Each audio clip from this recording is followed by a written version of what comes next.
Welcome back to the channel, everybody. Chatty CRC here. Today we're going to continue our DJI beginner series tutorial. This same video is going to apply to pretty much any DJI vehicle that you have. I'm going to be demonstrating it on my DJI Spark. There's other videos in this playlist, which I'm going to link above here. I'll be updating this playlist regularly as we take a look at different features and different updates that are going to be put into the vehicles. Now let's get right into the IMU calibration. Calibrating the IMU is something that is kind of up in the air. DJI recommends that you do it only when needed. Some drone pilots, including myself, like to do it at least after every firmware update or when the numbers seem to look bad, and we'll take a look at those later on. You might also want to do an IMU calibration if you have a bad crash or if your aircraft is not flying the way that you think it should. It should also be mentioned that you want your aircraft to be as cool as possible when you do the IMU. Some people even go as far to put it in a freezer or in the refrigerator for a half hour to an hour to cool down the equipment inside, so that way startup and boot up time is reduced, especially once we get into the colder temperatures of fall and winter. I've already got my remote turned on. I'm connected to the app.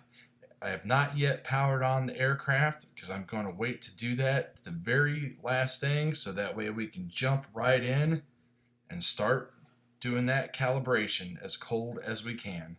So let's get to it. I'm going to go ahead and click on Start Flight, bring up everything in the Go4 app.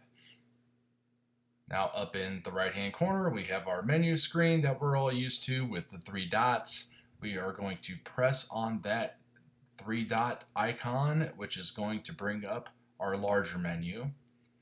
Now we're going to click on the little drone up there in the top middle of the screen. That's our main settings. We're going to scroll all the way down to the bottom and press the sensors. Once we press the sensors tab, it brings up the IMU calibration screen. We can also take a look at the compass while we're here too. If you look at this, I'm in the green. My numbers are really low. If you want these numbers as close to zero, usually after you do an IMU calibration, they'll be 0.0001 or 0.0002. So having a 0.012 to 13, as you see on gyro number 1, isn't the end of the world, but we're just going to do it anyway. So once we press that button, then we are going to go ahead and start the actual IMU calibration process. Some of you may notice that I don't have my propellers off, even though the picture shows. I recommend you go ahead and do what DJI tells you to do by taking the props off, but I have never had an issue. What you're going to do is you are going to follow the steps exactly how it tells you to. You're going to be laying it on different sides, waiting for the flashing LEDs, as you can see, to acknowledge that it has registered the change of direction, and just repeat the process, spinning the aircraft around so the IMU and the gyros can take the appropriate measurements that they require. Once they're done, you can see right here that our numbers are down to 0.001. Almost perfect. It really can't get any better than that.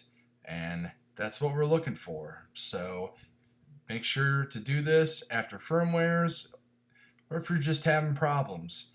Most importantly, make sure you go and calibrate your compass outside in a clear area away from any type of signals after you have done this as well.